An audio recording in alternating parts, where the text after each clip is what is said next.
করে চাই আমার সাথে সংসার করার জন্য, ওর মা করতে দেয় না। আমি ওর মায়ের হাতে পায়েও পড়ছি যে আমাদের অন্তত এবার একটু স্পেস দেন, সে দেয় নাই। সে বলে আমি মানুষ করেছি আমার ছেলেকে, সেই 34 বছর বয়সী একটা ছেলেকে বাচ্চা ছেলের মতো সে 2.5 বছর ধরে সে ট্রিট করতেছে। তার ঘুম থেকে ওঠা থেকে শুরু করে রাত্রে ঘুমোতে যাওয়া অব্দি, সে তো পুলিশে ছিল, তারপরে ডিফেন্সে র্যাবে আসছে।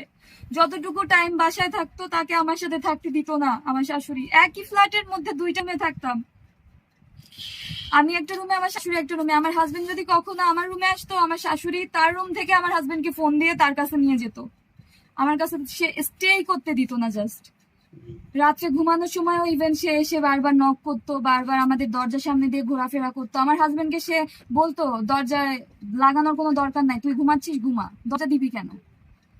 সে আমাদের ঘরের সামনে এসে আমরা কি কথা বলতেছি মাঝরাতে, দিনের বেলাতে স্ট্রেস পেতামই না, মাঝরাতেও সে আমাদের থাকতে দেয় নাই একসাথে। আমার হাজবেন্ড সময় পায়নি, সে খুব ভালোবাসতো, খুব চাইতো আমার সাথে সংসার করতে, আমিও চাইতাম। আমি আমার শাশুড়ি মাকে বলছিলাম, আমার হাজবেন্ডকেও বলছিলাম যে 2টা বছর তো হলো, এবার অন্তত মুখ খুলো। ও মুখ খুললো না, ও বলে আমি আমার মায়ের উপর কিচ্ছু বলতে পারবো না, কিচ্ছু না। মা, মাকে আমি কি বলবো, তুমি সহ্য করো, আর না হলে আমি কি করবো আমি জানি না। আমাকে সে শুধু বলতো যে তুমি একটু সহ্য করো, সহ্য করো। বাট প্রত্যেকটা সেকেন্ডে সহ্য করতে করতে 2.5 বছর পরে আমার ধৈর্য আছে না। আমি বলছি ঠিক আছে, আমি এবার যা সিদ্ধান্ত নিবা নাও, আমার কিছু বলার নাই।